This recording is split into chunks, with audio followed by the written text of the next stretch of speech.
Bueno, pues buenos días, tardes tengan todos ustedes. En esta presentación abordaremos el tema del octavo par craneal o también conocido como vestíbulo coclear.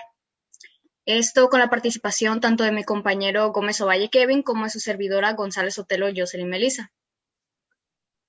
Bueno, primero explicaré un poco sobre cómo está distribuido el contenido, es decir, lo hicimos en relación a las ramas de este nervio, el cual tiene un componente auditivo y uno vestibular. En cada uno vamos a explicar tanto su anatomía como su estimulación y algunos datos del mismo nervio, como es el trayecto, ganglios, núcleos, entre otros datos importantes. Bueno, primeramente comenzando con la anatomía, tenemos que el oído se va a dividir en tres partes: oído externo, oído medio y oído interno.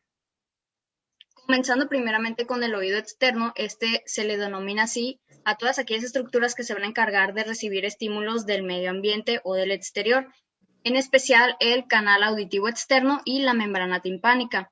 Pero también podríamos nombrar otra estructura como lo es el pabellón auditivo, que va a ser el único componente de este sistema auditivo que va a poder ser visible.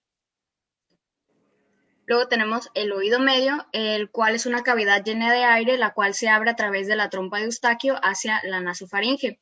Aquí vamos a encontrar los tres huesecillos principales, que son el martillo, el yunque y el estribo. Sabemos que el martillo se va a articular con la membrana timpánica y con el yunque, y el estribo se va a articular tanto con el yunque como con la ventana oval de la cóclea. Por último está el oído interno, en donde vamos a encontrar el laberinto óseo. Este se va a dividir en algunos conductos llenos de perilinfa en el hueso temporal. También dentro de estos conductos vamos a encontrar el laberinto membranoso, el cual va a adoptar la misma forma de los conductos óseos, pero este va a contener un líquido abundante en potasio denominado como endolinfa. Ahora bien, la cóclea, que es similar a un caracol, es el componente del laberinto que va a contener los receptores auditivos. Esta se va a dividir en tres rampas: la rampa vestibular superior, la rampa timpánica inferior y la rampa media o conducto coclear. Tanto la rampa vestibular como la rampa timpánica se van a comunicar entre sí en el vértice de la cóclea por medio de un agujero denominado como helicotrema, mientras que la rampa media o conducto coclear se va a comunicar con el laberinto membranoso. Ahora bien, como mencionaba, esta va a ser la rampa vestibular, la rampa timpánica y el conducto coclear o rampa media. La porción adyacente a la rampa vestibular va a corresponder a la membrana de Reisner, y la porción adyacente a la rampa timpánica le corresponde a la membrana basal. Este es muy importante, ya que en ella se va a sentar el órgano de Corti. Este va a contener las células ciliadas, que van a ser los receptores auditivos especialmente altamente especializados. A la vez, estas células van a ser inervadas por los axones de las células que van a formar la porción auditiva del octavo par craneal. Una vez descrita la anatomía del sistema auditivo, vamos a continuar con su estimulación, es decir, cómo es que se van a integrar todos estos componentes para que una persona pueda ser capaz de obtener sonido a través de las ondas sonoras exteriores. Para esto, el oído se va a encargar de convertir estas ondas del medio ambiente en potenciales de acción en los nervios auditivos. Primeramente, las ondas sonoras del ambiente, como ya lo había mencionado, van a entrar al conducto auditivo externo y van a golpear la membrana timpánica. Esta va a comenzar a vibrar, y estas mismas vibraciones se van a transmitir a través de la cavidad del oído medio por medio de la cadena de huesecillos auditivos, las cuales van a servir como un sistema de palancas que van a amplificar también la fuerza de las ondas sonoras, debido al tamaño evidentemente grande de la membrana timpánica en comparación con la ventana oval de la cóclea. Después, los movimientos de la base del estribo van a formar una serie de ondas dentro de la cóclea por medio de la perilinfa en la rampa vestibular y en la timpánica. Cuando el movimiento de este líquido llega al helicotrema, se va a generar una alteración de la endolinfa y por lo tanto también de la membrana basal, que ahí es donde se va a sentar el órgano de Corti, el cual, como mencionaba, va a contener las células ciliadas. Estas van a actuar como receptores auditivos ya que se van a encargar de la recepción o transducción del sonido.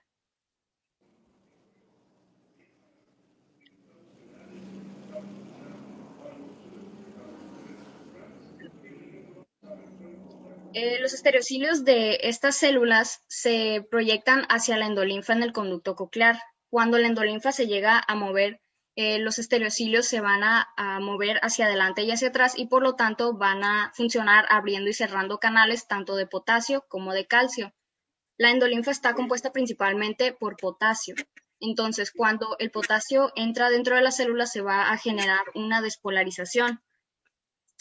También la entrada consiguiente del calcio va a generar una liberación de neurotransmisor, que en este caso el principal es el ácido glutámico, que va a funcionar como un neurotransmisor excitador.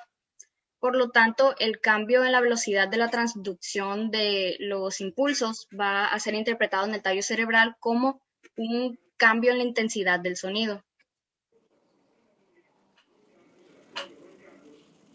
Ahora, hablando propiamente ya de la rama coclear de este nervio, tenemos algunos datos importantes como el hecho de que su origen real se encuentra en el ganglio espiral y su origen aparente está en el surco del surco bulbo protuberencial. Mientras que el agujero de salida también es el meato acústico interno y algunos núcleos importantes son el coclear ventral y el dorsal. Ahora, desglosando un poco mejor el trayecto, tenemos que las prolongaciones periféricas se van a encargar de recibir los impulsos en las bases de las células ciliadas hasta los cuerpos de las células nerviosas en el ganglio espiral. Desde aquí van a discurrir a través del meato acústico interno en compañía del nervio facial. Después, las prolongaciones centrales van a penetrar a través de la superficie anterior del tallo en el surco bulbo protuberencial y desde ahí van a discurrir hacia los núcleos coclear dorsal y el coclear ventral, los cuales se encuentran situados en la superficie del pedúnculo cerebeloso inferior. También van a enviar algunas fibras de segundo orden con trayecto medial hacia el núcleo olivar, y desde aquí algunas fibras o axones van a ascender a través de la porción posterior tanto del puente como del mesencéfalo en un tracto denominado lemnisco lateral. Después van a seguir ascendiendo hasta llegar al núcleo del colículo inferior en el mesencéfalo, o bien también pueden seguir ascendiendo hacia el núcleo geniculado medial en el mismo tálamo. Y por último, algunas fibras se van a proyectar hacia lo que es la corteza auditiva primaria, situada en la circunvolución temporal superior, perdón. Aquí es donde se va a hacer el sonido consciente. Bueno, pues continuando con un poco de la anatomía de la sección vestibular. Siguiente, por favor.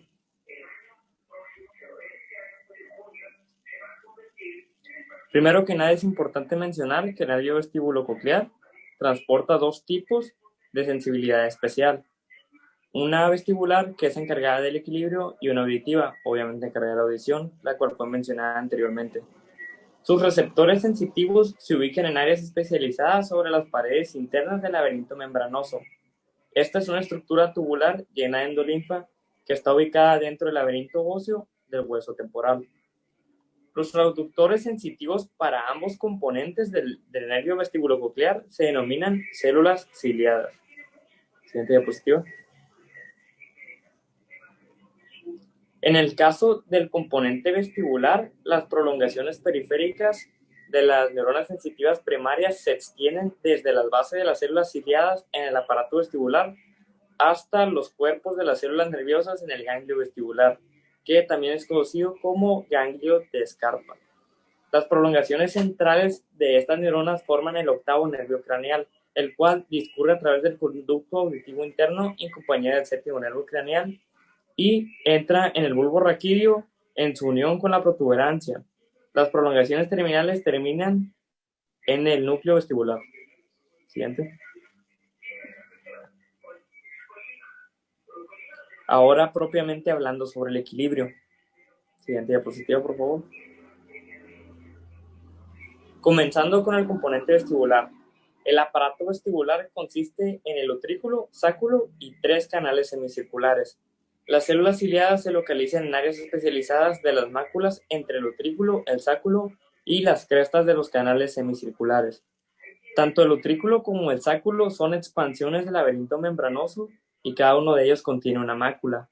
Una mácula es un parche de células ciliadas cubiertas por una lámina gelatinosa denominada membrana autolítica. Esta membrana contiene millones de otoconias, las cuales son partículas de carbonato de calcio que yacen ya sea sobre la superficie o introducidas en la capa superior de esta. Las principales funciones del utrículo y el sáculo son detectar la posición de la cabeza y los movimientos de esta en relación con la gravedad. A medida que la cabeza se mueve, la atracción de la gravedad sobre la membrana otolítica hace que ésta quede rezagada. Y a medida que esta membrana otolítica se desplaza en relación con las células ciliadas subyacentes, los estereocilios de las células ciliadas sufren una deflexión. Esta deflexión afecta a los canales iónicos con puerta mecánica, los cuales están situados cerca de los extremos de los cilios. Según la dirección de la deflexión, las células son despolarizadas o hiperpolarizadas, lo que conduce a un aumento o disminución de la liberación del transmisor y aumento o disminución en la generación de los potenciales de acción de las neuronas sensitivas primarias. Las células ciliadas de las máculas están orientadas en todas las direcciones posibles. Por lo tanto, el movimiento en cualquier dirección dada excita algunas células ciliadas. Tiene poco efecto sobre otras e incluso algunas de ellas las inhibe completamente. La mácula del utrículo está orientada en el plano horizontal, mientras que la mácula del sáculo se sitúa en un plano vertical. La aceleración de la cabeza en cualquier dirección produce una deflexión, la cual hace que como mínimo algunos haces de los cilios los afecte en ambas estructuras. En consecuencia, las máculas del utrículo y del sáculo pueden enviar una señal compleja al encéfalo que codifica el movimiento cefálico. Siguiente, por favor. Ahora los canales semicirculares. Estos son 3 canales que son tubos de laberinto membranoso que se extienden desde el utrículo. Están orientados en ángulos rectos entre ellos y cada canal tiene un extremo expandido conocido como ampolla, el cual contiene un parche de células ciliadas similares a las del utrículo y el sáculo. Sus células ciliadas están cubiertas por una estructura similar a la de un gel, lo que es conocido como cúpula. El gel de la cúpula no contiene otoconias, por lo tanto, este no responde a la gravedad. Entonces, ¿cómo actúa? A medida que se mueve la cabeza, la inercia hace que la endolinfa dentro de los canales quede detrás y empuje a las cúpulas. En consecuencia, los esterocilios de las células ciliadas ampulares se inclinan y las propiedades eléctricas de las células ciliadas cambian. Trabajando en conjunto, las células ciliadas envían señales al encéfalo que codifican el movimiento en los 3 planos. Siguiente, por favor. Ahora lo que es el complejo nuclear vestibular. Los núcleos vestibulares integran señales del aparato vestibular con aferencias sensitivas de la médula espinal, el cerebro y el sistema visual, y coordinan actividades motoras involucradas en los movimientos oculares y esqueléticos. El núcleo vestibular está compuesto por 4 subnúcleos mayores, que se asientan en el piso del bulbo raquídeo a nivel de la unión bulbo protuberancial. Estos se lo denominan superior, medial, lateral o de Reiters y descendente o también conocido como inferior. Las aferencias que provienen predominantemente de los canales semicirculares, pero que también en una medida mucho menor por los órganos otolíticos se proyectan hacia los núcleos superior y medial, los cuales envían señales en el fascículo longitudinal medial, que es conocido como FML, específicamente este es ascendente y lateral, para coordinar los movimientos cefálicos y oculares. El núcleo medial también forma una proyección a través del fascículo longitudinal medial descendente para coordinar movimientos postulares de la cabeza y el cuello. Mientras, caso contrario, que las aferencias que vienen predominantemente de los órganos de los otolitos, pero que también vienen de una medida mucho menor de los canales semicirculares, se proyectan hacia el núcleo de lateral y el núcleo descendente. El núcleo lateral específicamente envía señales para coordinar las respuestas postulares a la gravedad. Todos los núcleos vestibulares envían una pequeña cantidad de axones a través del tálamo hacia la corteza somatosensitiva, donde proporcionan la apreciación consciente del equilibrio y de la posición de la cabeza. Siguiente. Esto sería todo de nuestra parte. Esta es nuestra biografía y muchas gracias.